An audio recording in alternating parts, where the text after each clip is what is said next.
Welcome to మెగా9 TV. ప్రపంచవ్యాప్తంగా ఇంధన వినియోగం పెరుగుతున్న నేపథ్యంలో ప్రత్యామ్నాయ ఇంధనాల వైపు భారత్ వేగంగా అడుగులు వేస్తోంది. ఈ క్రమంలోనే దేశంలో చమురు దిగుమతులను తగ్గించి పర్యావరణ పరిరక్షణకు దోహదపడేలా ఇథనాల్ మిశ్రిత ఇంధనాన్ని తీసుకొచ్చింది. E20 అంటే పెట్రోల్లో 20% ఇథనాల్ను కలపడం.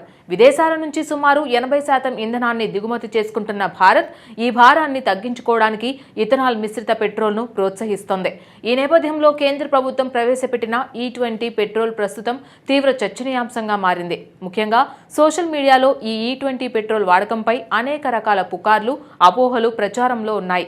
వాహన ఇంజన్లు పాడవుతాయని, మైలేజ్ తగ్గుతుందని, ఇంజన్లో పురుగులు వస్తాయని ఇలా రకరకాల ఊహాగానాలు ప్రజలను భయాందోళనకు గురిచేస్తున్నాయి. ఈ క్రమంలో కేంద్ర ప్రభుత్వం తాజాగా ఈ ప్రచారంపై క్లారిటీ ఇచ్చింది. కేంద్ర పెట్రోలియం, సహజ వాయువుల మంత్రిత్వ శాఖ దీనిపై సమగ్ర వివరణను విడుదల చేసింది.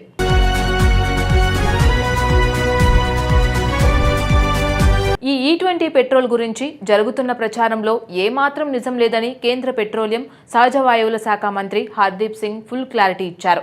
చాలా మంది E20 పెట్రోల్ వల్ల వాహన ఇంజన్లు పాడవుతాయని, మైలేజ్ తగ్గిపోతుందని ఆందోళన వ్యక్తం చేస్తున్నారు. దీనిపై automotive research association of India చమురు కంపెనీలు, ఆటోమొబైల్ తయారీదారులతో కలిసి నిర్వహించిన అధ్యయనాల్లో ఎలాంటి పెద్ద సమస్యలు లేవని తేలింది.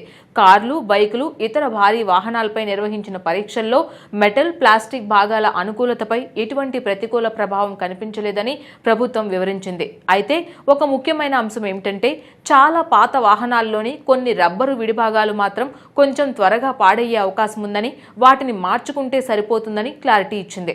2023 తర్వాత తయారైన అన్ని వాహనాలు E20 ఇంధనంతో నడిచేలా డిజైన్ చేయబడ్డాయని స్పష్టం చేశారు. మైలేజ్ విషయంలో ఇథనాల్లో పెట్రోల్ కంటే తక్కువ శక్తి ఉంటుందనేది వాస్తవం. దీనివల్ల ఇంధన సామర్థ్యంలో స్వల్పంగా తగ్గుదల ఉండవచ్చు. కానీ ఆధునిక ఇంజన్లు దహనాన్ని ఆప్టిమైజ్ చేయగలవు కాబట్టి నిజ జీవితంలో ఈ తేడా చాలా తక్కువగా ఉంటుందని నిపుణులు చెబుతున్నారు.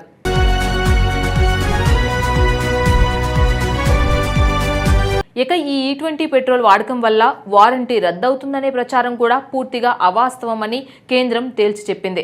తయారీదారులు, బీమా సంస్థలు E20 ఇంధనం ఆమోదించిన వాహనాలకు పూర్తి కవరేజీని అందిస్తున్నాయని ధృవీకరించాయి. కాబట్టి వాహనదారులు ఈ విషయంలో ఎలాంటి ఆందోళన చెందాల్సిన అవసరం లేదు. మరో ప్రధాన ఆరోపణ ఏమిటంటే ఇథనాల్ ఉత్పత్తికి భారీగా నీరు అవసరమవుతుందనేది. 1 లీటరు ఇథనాల్ ఉత్పత్తికి 10,000 లీటర్ల నీరు అవసరమనే ప్రచారంలో నిజం లేదని కేంద్రం తేల్చి చెప్పింది.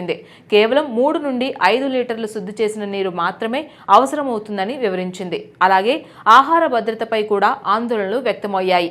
ఇథనాల్ తయారీకి అధిక మొత్తంలో ధాన్యం అవసరమవుతుందని కొందరు వాదించారు. దీనిపై కేంద్రం స్పష్టతనిస్తూ దేశ ఆహార అవసరాలు తీరిన తరువాత మిగిలిన అదనపు బియ్యాన్ని మాత్రమే ఇథనాల్ తయారీకి వాడుతున్నామని తెలిపింది. ప్రస్తుతం ఇథనాల్ ఉత్పత్తిలో మొక్కజొన్న వాటా 40% పైగా పెరిగిందని, దీనికి కూడా తక్కువ నీరు అవసరమవుతుందని పేర్కొంది. ఇథనాల్ మిశ్రిత ఇంధనం అనేది భారతదేశానికి కొత్త కాదని, America, Brazil, Canada, Thailand, Japan, Europe వంటి దేశాల్లో దశాబ్దాలుగా దీనిని విజయవంతంగా ఉపయోగిస్తున్నారని ప్రభుత్వం గుర్తు చేసింది.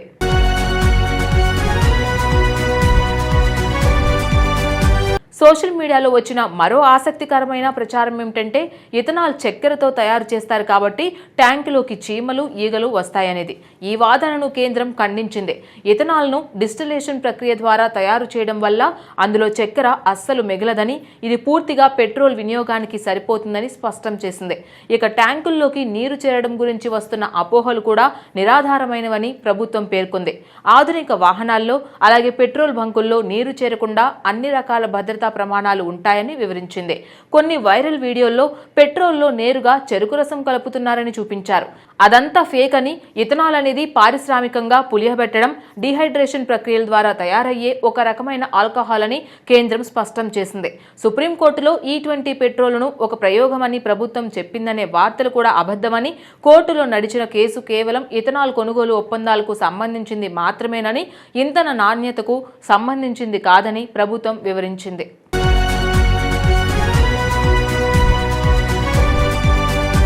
E20 పెట్రోల్ అనేది భారత ఆర్థిక వ్యవస్థకు పర్యావరణానికి ఎంతో మేలు చేస్తుందని ప్రభుత్వం దృఢంగా విశ్వసిస్తోంది.